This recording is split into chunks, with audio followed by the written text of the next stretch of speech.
जल तत्व की तीनों राशियां कर्क, वृश्चिक और मीन जल की तरह होती हैं। वो किसी भी परिस्थिति में समायोजित हो सकती हैं।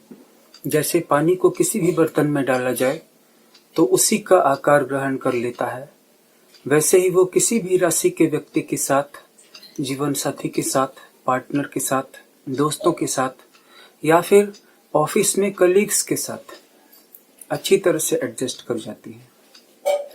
उनकी एकमात्र आकांक्षा ये होती है कि सामने वाला व्यक्ति उनकी भावनाओं को समझे और उनका सम्मान करे, उनकी भावनाओं को ठेस न पहुंचाए, क्योंकि भावनाओं को ठेस पहुंचाने के बाद वे बिल्कुल उफनता हुआ नाग हो जाती हैं। जल तत्व की तीनों राशियां सांप की तरह फुफकार भरने लगती हैं और बदले के लिए व्याकुल हो जाती हैं।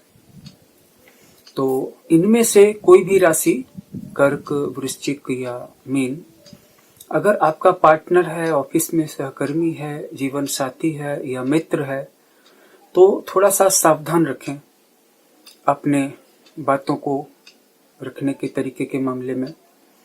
सावधानी रखें कि आप उनके साथ कैसे पेश आ रहे हैं। अगर आपके द्वारा उनको कोई चोट पहुंच गई है तो आप बाद में उनको एक्सप्लेन कर दें तो वो आसानी से माफ भी कर देते हैं। बस उनके मन में ये इमेज नहीं बननी चाहिए कि आप उनके शत्रु हो चुके हैं या आप उनका विरोध करने की ठान चुके हैं। वहीं दूसरी ओर अपने व्यक्तिगत जीवन में, क्योंकि ये जो बात थी वो तो सोशल कॉन्टेक्स्ट में थी, लेकिन जब ये तीनों राशियां अकेली रहती हैं तो खास करके कर्क राशि, तो वो अकेले रहने पर काफी उधेड़-बुन में रहती है, काफी सोचती रहती है। अगर किसी ने उसके साथ अच्छा व्यवहार किया था तो इस बात को भी वो घंटों तक सोचती रहती हैं, और अगर किसी ने बुरा व्यवहार किया, चाहे वो जानबूझ के किया या अनजाने में, तो इस परिस्थिति में भी उनको काफी धक्का सा लगता है, जिस बात को वो अपने मन में या अपने दिल में घुमाती रहती हैं। वृश्चिक राशि बिल्कुल जलता हुआ अंगारा बन जाती है और अपनी सारी शक्ति लगा देती है। कर्क राशि का जो प्रतिशोध होता है या कर्क राशि की जो बदले की रणनीति होती है वो काफी हद तक शारीरिक या वाचिक होती है, अर्थात वो शरीर से लड़ लेंगे, मुंह से लड़ लेंगे। लेकिन वृश्चिक राशि के जातक बदला लेने के लिए सारे षड्यंत्र की हदों को पार कर सकते हैं और वो आपको कानूनन या आर्थिक रूप से भी बर्बाद कर दे सकते हैं और इसकी ताकत रखते हैं। वहीं मीन राशि के जातक, कोई भी ऐसा षड्यंत्र का लिमिट नहीं है, उस लिमिट तक वो चले जाएंगे। वो पॉइजन देने से लेकर के डिफेम करने, बदनाम करने से लेकर के पारलौकिक शक्तियों का भी उपयोग करने को बाध्य हो जाते हैं, क्योंकि प्रायः मीन राशि के जातक शारीरिक रूप से मुकाबला करने में सक्षम नहीं होते हैं। अगर सक्षम होते भी हैं तो ये शक्ति या ये क्षमता या ये आक्रामकता उनके व्यक्तित्व में ज्यादा दिनों तक स्थायी नहीं रहती है।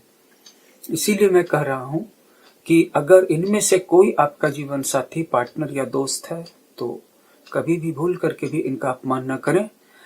इसकी जगह पे थोड़ा सा सम्मान का दिखावा ही कर दें, थोड़े से प्यार का दिखावा ही कर दें, क्योंकि थोड़े से प्यार का दिखावा करने से ही ये तीनों राशियां ऐसे गिरती हैं जैसे 2-4 टन ईंट गिर गई हो, वैसे ही ये बिल्कुल गिर जाती हैं और आपके प्रति समर्पित हो जाती हैं। व्यक्तिगत जीवन में ये तीनों राशियां कल्पनाशील होती हैं। कल्पनाशीलता की अति होने के कारण ये इसका उपयोग करना चाहती हैं। जहां कर्क राशि थोड़ी व्यावहारिक है, वो रियलिटी और कल्पना दोनों को मिला के चलती है, वहीं वृश्चिक राशि थोड़ा ऑपरेशनल है। ऑपरेशनल का मतलब है कि किसी भी व्यक्ति से कैसे बात करना है इसके लिए उनको ज्यादा प्लानिंग नहीं करती है, वो ऑलरेडी एक डेवलप्ड राशि है। मैं पहले भी इसकी चर्चा कर चुका हूं कई जगहों पे कि 4 बड़ी बड़ी राशियां हैं, जैसे कि कन्या है, सिंह है, तुला है और वृश्चिक है। तो ये दीर्घ संज्ञा वाली राशियां हैं, तो ये काफी ऑपरेटिव माइंड की होती हैं। इनको किसी भी चीज को प्लान नहीं करना पड़ता है, इनको किसी भी चीज को बोलने के लिए सोचना नहीं पड़ता है, तो ऑपरेशनल होती हैं और अपने और पराये, मित्र और शत्रु के बीच में कैसे बोलना है, क्या करना, उनको पता होता है। वही मीन राशि काफी डिसऑर्गेनाइज्ड होती है। उसको एक मामूली सा शर्ट और पैंट पहन के बाहर जाने में भी काफी मशक्कत का सामना करना पड़ता है, क्योंकि हो सकता है कि वो कहीं जाने वाले हो तो उनके पास एक शर्ट या पैंट भी रेडी नहीं हो, साफ नहीं हो, या उस पे आयरन नहीं किया हुआ हो, या उनकी सेविंग नहीं की गई हो, या उनके कपड़े साफ नहीं हो। उनका कमरा भी आपको अस्त व्यस्त मिलेगा, क्योंकि उनके दिमाग में बहुत सारे विचार चल रहे हैं। वो विचारों के लेवल पे काम कर रहे हैं, वो कल्पना के लेवल पे काम कर रहे हैं। वहां की दुनिया में वो बिल्कुल अच्छे हैं, ऑर्गेनाइज्ड हैं, लेकिन बाहरी दुनिया में वो बिल्कुल डिसऑर्गेनाइज्ड हैं। लेकिन हाँ, कल्पना के लेवल पे मीन राशि के जातक, पारलौकिकता के लेवल पे, स्पिरिचुअलिज्म के लेवल पे, मिस्टिसिज्म के लेवल पे, ऑकल्ट के लेवल पे उनकी अच्छी खासी पकड़ होती है, और उनका इंट्यूशन उनको धोखा नहीं देता है, और उनको अपने इंट्यूशन पे काफी ज्यादा विश्वास भी होता है। तो ये तीनों राशियों का बेसिक डिस्क्रिप्शन था, और जल राशियों वाले जातकों के बारे में बताने के लिए और भी बहुत कुछ बाकी है। आप जुड़े रहें। इस वीडियो को वॉच करने के लिए आपका बहुत बहुत धन्यवाद।